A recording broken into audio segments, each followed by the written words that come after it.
వీటన్నింటి గురించి మాట్లాడుకుందామండి. ఉగాది పండుగ అంటే సంవత్సరాది, ఏడాదికి మొదటి రోజు. మామూలుగా మనకి జనవరి 31, డిసెంబర్ 31, జనవరి 1 అంటే సంవత్సరం మారుతుంది. పెద్ద మార్పు ఏముండదు. డిసెంబర్ 31కి జనవరి 1కి పెద్ద మార్పు ఏముంది, డేటే కదా, డేటు సంవత్సరము మార్చేస్తాం మనం. అయితే మనకి ఉగాదికి ఏంటంటే ఋతువు మారిపోతుంది. ఋతువు మారేసరికల్లా వాతావరణంలో చేంజ్ వచ్చేస్తుంది. దీనికి కొంత ముందు నుంచే ఋతువు అంటే మార్పుకి సంకేతంగా కొన్ని కొన్ని కనపడుతుంటాయి. సూర్యుడు వేడెక్కుతాడు చూడు. అవునండి. శివరాత్రి తర్వాత శివ అని చలి తగ్గిపోయిందంటాం. చలికి తగ్గి మెల్లిగా సూర్యుడు వేడిమి పెంచుతాడు. ఈ చైత్ర శుద్ధ పాడ్యమి నాటికి సూర్యుడు పూర్తిగా, అంటే మనం చాంద్రమానం ప్రకారం చేసుకుంటాం కదా, సూర్యుడు వేడెక్కటం, ఋతువు మారటం, దీని తర్వాత భూమి వేడెక్కటం, ఈ వచ్చిన మంచి గాఢమైన ఎండల వల్లే రేపు రాబోయే వానలు డిపెండ్ అయి ఉంటాయి. ఈ ఋతు మార్పిడి వల్ల వచ్చే రకరకాల మార్పులకి ఆరంభంగానే మనం ఇది సంవత్సరాదిగా చెప్పుకుంటాం. మనకి జనవరి 1 సంవత్సర ఆరంభానికి పెద్ద మార్పు ఏమి ఉండదు. ఇక్కడ మార్పు కనిపిస్తుంది మనకి. ఇదేంటంటే చాలా పూర్వకాలం నుంచి వచ్చిందే. శాలివాహన శకారంభం నుంచి ఇది ఇలా మనం ఉగాది చేసుకోవటం మొదలుపెట్టామని అంటారు. విక్రమార్కుడి తర్వాత శాలివాహనుడని, విక్రమశకం అయిన తర్వాత శాలివాహన శకారంభం ప్రారంభమైందని, ఎప్పుడైతే శాలివాహనుడు విజయం సాధించాడో ఆ రోజున అది ఇలా ఋతువు తాలూకు తొలి రోజు అయిందని, అంచేత దీన్నే ఇలాగా ఈ పండుగగా నిర్ధారించారని చెప్పబడుతుంది. చెప్పుకుంటున్నాం అనమాట అట్లా హిస్టరీని బట్టి. ఓకే. అయితే ఏంటంటే మనం దీని రోజున మనం సాధారణంగా చెప్పుకునేది ఏమిటి, ఉగాది పచ్చడి తినడం, తర్వాత పంచాంగ శ్రవణం, తర్వాత మిత్రుల్ని కలుసుకోవటం, పెద్దల దగ్గర దీవెనలు తీసుకోవటం, దేవాలయ దర్శనం, ఇవి మనకి విధి విధానంగా చెప్పబడ్డది. పూర్వకాలం మనం ఇప్పుడు ఏముంది, ఈ ఫోన్లు వచ్చినాయి, స్మార్ట్ ఫోన్లు. ఫోన్ తీసి రేపు తిథేమిటి, నిన్నటి తిథేమిటి, కిందటి సంవత్సరం ఈ రోజుల్లో ఏ తిథి నాడు మనం ఏ ఊరు వెళ్ళామో కూడా తెలుసుకోగలుగుతాం. ఇది వరకు అలా తెలుసుకోలేకపోయేవాళ్ళం. ఖచ్చితంగా పంచాంగం కావాల్సి వచ్చేది. పంచాంగాలు ఇంత ప్రింట్లో లేవు, ప్రింట్లు కూడా ఇన్ని లేవు. ఇప్పుడు దొరికేస్తాయి మనకి. జనవరి 1 నాటికే ప్లవనామ సంవత్సర ఉగాది పంచాంగం దొరికేసేది, ప్రింట్లో వచ్చేస్తున్నాయి. ప్రింట్ మీడియా, ఇవి ప్రింట్ కూడా పెరిగింది కాబట్టి. ఇది వరకు ఉండేది కాదు కదా. అప్పుడు ఏం చేసేవాళ్ళు, ఈ ఊరి పురోహితుడు కానీ లేకపోతే దేవాలయ అర్చక స్వాములు కానీ కూర్చుని ఆ పంచాంగాన్ని తీసి, ఈ సంవత్సరంలో కార్తెలు ఈ సమయాల్లో వస్తున్నాయి, ఈ సమయంలో వర్షాకాలం ఇలా ఉంటుంది, ఆ తర్వాత శీతాకాలం ఇలా ఉంటుంది, రోహిణి కార్తె ఇప్పుడు వస్తుంది, ఏ సమయంలో విత్తనాలు వేయాలి, ఈ సంవత్సరం దిగుబడి ఎలా ఉండబోతోంది, రాజపూజ్యం ఎంత, అవమానం ఎంత, వ్యక్తిగతంగా కూడా దేశక్షేమం, రాజ్యక్షేమం, గ్రామ సంక్షేమం, దాంతోపాటు తర్వాత మనకి పుష్కరాలు ఉన్నాయా, వాతావరణ పరిస్థితులు, పుష్కరాలు ఎప్పుడున్నాయి, ఏ పుష్కరం రాబోతోంది, ఏ రోజుల్లో మనకు ప్రయాణాలకి అనుకూలమైన సమయాలు, అవన్నీ కూడా సంవత్సరపు మొదటి రోజున విశదంగా చెప్పబడేవి. ఎవరికి కావాల్సిన రైతులు తమకు కావాల్సినట్టుగా కార్తెలలో నాటే విత్తనాలు ఉంటాయి. ఈ కార్తెల్లో ఈ విత్తనాలు నాటాలి అని ఆ లెక్క ప్రకారం చూసి ఏర్పరచుకుని పెట్టుకునేవాళ్ళు. పొద్దు చూసి టైం తెలుసుకునే కాలం అప్పట్లో. తర్వాత దీనికి ముందుంది కదా కొత్త అమావాస్య అంటారు. అమావాస్య నాడు, ఇప్పుడు ఉగాదికి ముందు రోజు అమావాస్య కదా, దాన్ని కొత్త అమావాస్య అంటారు. ఈ కొత్త అమావాస్య నాడే దొంగ ఏరువాక అని వెళ్తారట. ఏంటంటే ఏరువాక మొదలు పెడతారు ఈ ఉగాది నుంచి. మన ఏమన్నా వ్యవసాయ పనులు మొదలుపెట్టే రోజు, ఒక రోజు ముందే కొత్త అమావాస్య నాడే దొంగ ఏరువాక వెళ్ళటం అంటారు. శాస్త్రానికి నాగళ్ళు మోసుకెళ్తారనమాట, నాగలికి పూజ చేస్తారు. వ్యవసాయానికి అనువైన రోజు అనమాట ఉగాది. పైగా సంవత్సరపు మొదటి రోజు కాబట్టి అన్నీ మంచి పనులే చేయాలి, మంచి మాటలు వినాలి, సంవత్సరంలో ఉపయోగపడేవి, మనకి సమయానుకూలమైన పరిస్థితులు, అనుకూలమైన విషయాలు తెలుసుకుంటే ఏమంటే మనసు నిమ్మళంగా ఉంటుంది. అదే నిమ్మళం ఏడాదంతా నడుస్తుంది. అందుకని కొట్టుకోకుండా ఉండటం, దుర్భాషలు ఆడకుండా ఉండటం, పోట్లాటలు లేవు, అప్పులు ఇచ్చుకోవటం తీసుకోవటం లాంటివి ఈ రోజున చేయకూడదు, చెయ్యరు. ఏదైనా చిన్న పొన్న అనారోగ్యాలు ఉన్నవాళ్ళు ముందు రోజు తర్వాత రోజు డాక్టర్ దగ్గరికి వెళ్తారు. ఉగాది రోజున డాక్టర్ దగ్గరికి వెళ్ళకూడదు. అత్యవసరాలు అయితే తప్ప, ఏ యాక్సిడెంట్లో హార్ట్ అటాక్లో అయితే చెప్పలేమనుకో, సాధారణంగా మందుకు వెళ్ళాల్సిన వాళ్ళు ఈ రోజున వెళ్ళరు. ఎందుకంటే మళ్ళీ సంవత్సరం అంతా వెళ్ళాల్సి వస్తుందేమో, ఎందుకు అనవసరంగా అని ఆ రకమైన ఖర్చు చేయకూడదు తొలి దినాన్న. అలాంటి నమ్మికతోటి ప్రవర్తించడం, మనం అలవర్చుకోవాలి. మనం చెప్తుంటే పిల్లలు కూడా తెలుస్తుంది. అన్నెసెసరీగా పిల్లల్ని దెబ్బలు కొట్టటాలు, కేకలేయటాలు, భార్యాభర్త పోట్లాడుకోవటాలు అలాంటివి చేయొద్దు. పండుగలు పర్వదినాల్లో ఎప్పుడూ దుర్భాషలాడుకోవటం, పోట్లాడుకోవటం చేయకూడదు. పిల్లల్ని ఒక గంట సేపు కూర్చోబెట్టి చదివించాలి. పొద్దున్నే ఉగాది పచ్చడి తీసుకుంటాం. ఉదయం అభ్యంగనము అసలు లైన్ ప్రకారం చేయవలసింది. పొద్దున్నే నెత్తికి నూనె అంటించుకుని తలస్నానం చేయటం. పెద్దవాళ్ళ ఇంట్లో ఆడవాళ్ళు పెద్దవాళ్ళు ఎవరు కుదిరితే వాళ్ళు ఉగాది పచ్చడి చేయటం. ఈ ఉగాది పచ్చడిని దేవుడి దగ్గర సమర్పించి దాంతోపాటు కొంచెం వడపప్పు, పానకం, 4 అరటిపళ్ళు, ఒక కొబ్బరికాయ కూడా కొడితే మనకి కాస్త బాగా నిండుగా కనపడుతుంది అనమాట నైవేద్యం. నేనైతే పాయసం కూడా చేస్తాను. కొంచెం పాయసం కూడా చేసి అన్ని దేవుడి దగ్గర నైవేద్యం పెట్టుకోవటం.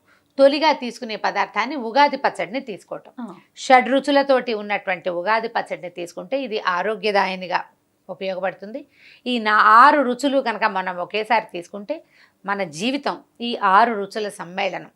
మన జీవితం ఎప్పుడూ తీయగానే ఉండదు, అలాగని ఎప్పుడూ చేదుగానే ఉండదు. అన్ని రుచులతోటి సమ్మిళితంగా ఉండేటట్టుగా మన జీవితం బాగుండాలనే ఉద్దేశంతో తీసుకోవటం. రెండోది, ఇక తర్వాత వచ్చేదంతా చీడపీడల కాలం. ఈ ఎండలు ముదిరేసరికి అతివేడితోటి సెగ్గడ్డలు వస్తాయి, చిడుము లాంటి చర్మ వ్యాధులు వస్తాయి, చాలా ఇబ్బందులు వస్తుంటాయి మనకి సీజనల్ మార్పులతో. పొంగు, ఆట్లమ్మ లాంటి చర్మ వ్యాధులు, ట్రాపికల్ ఫీవర్స్ అవి కూడా వస్తాయి. వాటన్నిటికీ వేప పువ్వు వైద్యంగా పనిచేస్తుంది. అందుకని ఈ ఉగాది పచ్చడి తీసుకోవటం. కొంచెం మధ్యాహ్నం 12 గంటల అయ్యేసరికల్లా పంచాంగ శ్రవణం చేయటం. మధ్యాహ్నం కానీ సాయంకాలం 4 గంటల వేళైనా మిత్ర దర్శనము, బంధు దర్శనము చేయటం. పెద్దవాళ్ళకి దండం పెట్టి ఆశీర్వాదం తీసుకోవటం. దేవాలయ దర్శనం చేయటం కుదిరితే. ఇప్పుడు ఉన్న మన సందర్భం, మనకు అవకాశం కుదరాలి కదా, కుదిరితే కనుక ఈ 4 పనులు సజావుగా చేయటం. ఈ పంచాంగ శ్రవణం తప్పకుండా చేయాల్సింది అనే ఒక నియమం ఏమన్నా ఉందా రమ్మగారు? ఉన్నది. మనకి ఈ ఉగాది పచ్చడి తినటం ఎట్లాగో పంచాంగ శ్రవణం కూడా అట్లాగే. ఎందుకు ఇప్పుడు టీవీలో పంచాంగ శ్రవణం వచ్చేస్తుంది. ఇది వరకు అయితే కవి సమ్మేళనాలు కూడా, ఉగాది కవి సమ్మేళనం ఒక తప్పనిసరి ప్రోగ్రాం కండదు. ఇప్పుడు కూడా ఉన్నట్టుంది, ఇప్పుడు కూడా ఉంది. టీవీలలో చాలా ప్రోగ్రామ్స్ వచ్చేసి కవి సమ్మేళనాలు వినే అవకాశం తగ్గిపోయింది. ఇప్పుడు కొంచెం ఎంటర్టైన్మెంట్ ప్రోగ్రామ్స్ ఎక్కువ వచ్చేస్తున్నాయి కదా, వాళ్ళు బోల్డని చేస్తారు. మనం ఏదో వాళ్ళతో పాటు వెళ్ళిపోతూ ఉంటాం అనుకో. కానీ మనం చేయవలసిన విధి విధానాలు మానేయకూడదు కదా. పంచాంగ శ్రవణం చేయటం, మన ఇంట్లో ఎవరైనా పెద్దవాళ్ళు ఉంటే వాళ్ళతోటి ఈరోజు పంచాంగం చదివించుకోవటం. పెద్దవాళ్ళు చదువుతుంటే అది వాళ్ళ మాటలు మనకి ఆశీర్వచనంగా ఉంటాయి. ఏదో చిన్న పొన్న తేడా పాడా ఉందనుకో, ఆ పోనీలేరా గుళ్ళోకి వెళ్ళొస్తే సరిపోతుంది అని ఇలాంటి స్వాంతనగా ఒక మాట చెప్తారు కదా. అట్లా పెద్దవాళ్ళకి మనకి కూడా కుటుంబ బాంధవ్యాలు బాగుపడతాయి కదా, కుటుంబ సంబంధాలు మెరుగుపడతాయి కదా దానివల్ల. కాబట్టి అందరూ కూర్చొని ఆ పంచాంగ శ్రవణం వింటాం ఎంతో కొంత అలవాటు చేసుకుంటే. ఇప్పుడు ఇవి ఎలా ఉంటాయంటే జయ, ఇప్పుడు బర్త్డేకి కేక్ కోయాలి. 4 ఏళ్ల పిల్లాడి తెలుసు, నా బర్త్డే చేస్తావా అని అడుగుతాడు. ఎందుకు? ఒక 3 బర్త్డేలు చేసి 4వ బర్త్డేకి వాడికి ఎక్సైట్మెంట్ వస్తుంది. బెలూన్లు కట్టడం, రంగురంగుల రిబ్బన్లు కట్టడం, వెల్కమ్ చెప్పడం, 10 మంది ఫ్రెండ్స్ రావడం, కేక్ కోయటం, వీడిని హీరోలాగా చూడటం, వాడు ఉఫ్ఫను ఊదటం, తర్వాత ఆ కేక్ వాడిది, వాడి ఫోటోలు. వాడికి తెలుసు కదా సెలబ్రేషన్, చూస్తాడు. ఒక 3 ఏళ్ళకి తెలుసుకుంటాడు. మనం ఏటా చేస్తుంటే మన సంస్కృతి సాంప్రదాయం అలాగే కంటిన్యూ అవుతుంది. మన సంస్కృతి కాని వాటిని మనం వేల కొద్ది రకాలు చేస్తున్నాం. కానీ మన సంస్కృతి అయినటువంటి విషయాలని మనం స్పెషల్ ప్రోగ్రాముల వైపుకో, లేకపోతే ఇవాళ సెలవు దినంగా దొరికింది కాబట్టి ఇంకో 2 గంటలు పడుకుందామనే బద్ధకంతో సంస్కృతిని చెడగొట్టుకోకండి. తెలుగుదనాన్ని ప్రతిబింబించే ఆహార్యం, బట్టలు వేసుకోవటం. వాళ్ళ పండగ కాబట్టి ఇట్లా బట్టలు వేసుకోవాలి, ఇలా పొద్దున్నే స్నానం చేయాలి, దేవుడికి దండం పెట్టుకోవాలి, ఈ ఉగాది పచ్చడి తినాలి, శాస్త్రానికి కొంచెమైనా ఒక స్పూన్ అయినా ఇది ఇలా చేసుకోవాలి, ఇది ఇలా తినాలని ఇంట్లో ఉన్న పిల్లలకి ఏటా మనం చేస్తూ ఉంటే మన సంస్కృతి మన తర్వాత తరాలకు వెళ్తుంది. తాత తండ్రుల్ని తెలుసుకోండి, మూలాలు తెలుసుకోండి అంటున్నామా? ఏ మూలాలు చూపిస్తాం? టీవీలో చూసేదేనా మన మూలం? మనం ప్రాక్టికల్గా చేయాలి కదా. మన ఇంట్లో పద్ధతి అంటే ఇప్పుడు రామారావు గారు చెప్పింది చేయమని కాదు, మీ ఇంట్లో ఏది ఉందో అది. మీ పెద్దవాళ్ళు ఏం చేసేవాళ్ళు? మా అమ్మ కూడా తెలియదు అంటే నాయనమ్మని అడగండి, అమ్మమ్మని అడగండి మన ఇంట్లో ఏముందని. మీ అమ్మ అందరూ టీవీలే చూస్తున్నారు. మీరు కొత్తగా ఏదైనా తెలుసుకోవాలి, మన మూలం తెలుసుకోవాలంటే ముందు మన పెద్దవాళ్ళు ఏం చేసేవాళ్ళు తెలుసుకోవాలి. లేదా ఇప్పుడు అది కుదరలేదు అనుకో, ఏదైనా మీకు నచ్చిన ఒక వ్యక్తిని పట్టుకుని వాళ్ళ పద్ధతి ప్రకారం తీసుకెళ్ళండి మీ కుటుంబాన్ని ముందుకి. అలా కూడా చేయొచ్చు. మన గురువు గారు, మనం ఒకళ్ళని ఫాలో అవుతాం, టీవీలో ఫాలో అవ్వడం కాదు, యూట్యూబ్ ఫాలోయింగ్ మాత్రం కాదమ్మా. గురువులు, మనం ఒకరు చెప్పిన మంచి మాట వినాలని భావిస్తాం, గురువుగా భావిస్తాం. మన పురోహితుడు ఆ. రెగ్యులర్గా మన ఇంట్లో పూజ చేసే ఆధ్యాత్మిక ఆయన. గురువులు. వారిని కనుక్కుని వాళ్ళు చెప్పిన పద్ధతి ప్రకారం ఏటా ఒక పేపర్ మీద రాసి పెట్టుకోండి ఏం చెయ్యాలి అని. ఏటా దాన్ని ముందుకు తీసుకెళ్ళండి. మీ పిల్లలకి అది అలవాటు అవుతుంది. మన భాషని, మన సంస్కృతిని, మన విధానాన్ని గౌరవించాలి, గుర్తించాలి, ముందుకు తీసుకెళ్ళాలి. ప్రతి తెలుగువాడి కర్తవ్యం ఏంటంటే మన భాష, మన విధానము, మన పద్ధతులు వాటిని వదిలిపెట్టుకోవద్దు. ఎప్పుడైనా సరే మనతో ఉండేది మన విధానమే. ఏమో మా ఊళ్ళో ఏం చేస్తారో మాకు తెలీదు అని చెప్పేది ఎలా ఉంటుందంటే మా అమ్మ పేరు నాకు తెలీదు అని చెప్పినంత సిగ్గుచేటైన మాట అది. మా అమ్మ పేరు నాకు తెలీదు, మా తాత పేరు నాకు తెలీదు అంటే ఎందుకు నువ్వు? వేస్ట్ కదా ఆ జీవితం. ఎంత పనికి మాలిందమ్మా, పరమ వేస్ట్. ఇప్పుడు నీ సంస్కృతి, నీ పద్ధతి, మా ఇంట్లో ఏమో పండగకి ఏం చేస్తారో నాకు తెలియదు అంటే సేమ్ డిట్టో ఇది కూడా అంతే. నేను ఇంత హార్ష్గా ఎందుకు చెప్తున్నానంటే చాలామంది కనపడుతున్నారు అట్లా. మీ ఇంట్లో ఏం చేస్తారో నీకు తెలీదు, మీ తాత పేరు తెలీదా? ఎందుకు నీ జీవితం? అది కూడా తెలుసుకున్నప్పుడు నీకు ఏమి జనరల్ నాలెడ్జ్ ఉంటే ఏం ఉపయోగం? నీకు ఎంత పెద్ద ఉద్యోగం ఉంటే ఏం ఉపయోగం? నీ దగ్గర డబ్బులుంటే ఏం ఉపయోగం? అడవిలో మాన్లకి వస్తుంది వయసు, మనకి వస్తుంది. ప్రయోజనం ఏముంది? మనుషుల్లాగా ఉండద్దా మనం? సంస్కృతిని ముందుకు తీసుకెళ్ళొద్దు. నీ మూలాలు, నీ జీవనాధారం ఏమిటి అనేది నువ్వు తెలియచేస్తేనే నీ పిల్లలకి తర్వాత తరాలకు వెళ్తుంది. దానికి ప్రతి మనిషి పాటు పడవలసిందే. మనలాగానే మన ముందు వాళ్ళు కనుక భావించుంటే మనం ఇట్లా ఉండం, ఇలా ఉండేవాళ్ళం కాదు. మనం అలా భావించద్దు. పండుగల్ని గుర్తించండి, వాటిని గురించి వివరంగా తెలుసుకోండి. మామూలు రోజులకి పండుగ రోజుకి ఒక తేడాని గమనించి ఆ తేడాని పిల్లలకి తెలియచేయాలి. పండుగలు, పర్వదినాలు తప్పకుండా చేసుకోవాల్సిన విధానం. మనం ఎవరెవరి డేసో చేసుకుంటున్నాం. ఎక్కడెక్కడ దేశాల్లోనూ ఏర్పరిచిన డేస్ అన్నీ మన మీదకి వచ్చేసినాయి. మన డేస్ని కూడా మనం ఉద్ధరించాలి కదా. మనకు కూడా కొన్ని రోజులు ఉన్నాయి ప్రత్యేకంగా పర్వదినాలు, వాటిని వదిలిపెట్టుకోకూడదు. మామూలుగా ఇవి వసంత నవరాత్రులు అని చెప్తారు. ఉగాది నుంచి నవమి దాకా, శ్రీరామనవమి దాకా వసంత నవరాత్రులు అంటారు. ఈ 9 రోజులు ఆధ్యాత్మిక భావాలలో ఉండటం అవసరం. ఎందుకంటే ఇక్కడికి వచ్చేసరికల్లా ప్రకృతిలో ఒక ప్రకోపం వస్తుంది, వేడి వస్తుంది, భావాలు మారతాయి, మానసికం ఉద్విగ్నమైనటువంటి మానసిక స్థితి వస్తుంది. ఉత్తేజభరితమైందిగా ఉండదు, అది ఉద్విగ్నంగా వస్తుంది. అంటే దుష్కరమైన భావాలు తడుతూ ఉంటాయన్నమాట. దానిని మాన్పటానికి మనకేం చేశారంటే ఈ వసంత నవరాత్రుల్ని స్థిరపరిచారు. శ్రీరామనవమి దాకా మనం ఈ 9 రోజులు ఆధ్యాత్మిక భావాలతోటి కనుక మన రోజుల్ని ముందుకు తీసుకెళ్తే, అంటే భక్తి భావాలు ఉన్నవాళ్ళు ఈ పని చేయొచ్చు. రోజు రామాయణం కొంత చదువుకోవటం శ్రీరామనవమి దాకా. అంటే నవమి ఉంది కాబట్టి రామాయణం అని అట్లా ఏమన్నా ఉందా? నవమి శ్రీరామనవమి ఉంది కాబట్టి రామాయణం అని. రామాయణం కాదు, నువ్వు భాగవతం చదువుకో. అప్పటిదాకా చదవటం ముఖ్యం. ఏదైనా ఒకటి ఈ 10 రోజులు శ్రీరామనవమి పందిళ్ళు ఉంటాయి, రోజు ఏదో ఒక కార్యక్రమం జరుగుతుంది. శ్రీరామనవమి దాకా దేవాలయాల్లో, మన చుట్టుపక్కల దేవాలయాలు, రామాలయాలు ఉంటాయి. సాయంకాలం ప్రతిరోజు ఏదో ఒక కార్యక్రమం ఉంటుంది, దేవాలయ దర్శనం చేయటం.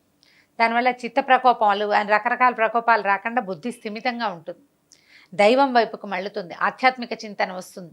మనం ఎక్కడున్నాము, ఎక్కడికి వెళ్తున్నాము, ఏమిటి అనే ఒక అవగాహన వస్తుంది. ఆ స్థిమితంతో తర్వాత ఎండాకాలం అంతా స్థిమితంగానే గడిచిపోతుంది. చక్కగా రోజు వెళ్తే ఏదో పానకం ఇస్తారు గుళ్ళల్లో, అది తీసుకోవటం. ఆ పానకం ఇచ్చే పానకం కూడా ఈ పైత్య ప్రకోపాన్ని తగ్గించడానికే, ఎండ వల్ల వచ్చిన తాపాన్ని తగ్గించడం కోసమే పానకం ఇచ్చేది. పానకం చేసేదే అందుకు. ఇలాంటి పద్ధతులతోటి కనుక మన పండుగ పర్వదినాలని ముందుకు తీసుకెళ్తే ఎప్పటికీ మన పండుగలు పర్వదినాలు మాసిపోకుండా ఫ్రెష్గా ఉంటాయి.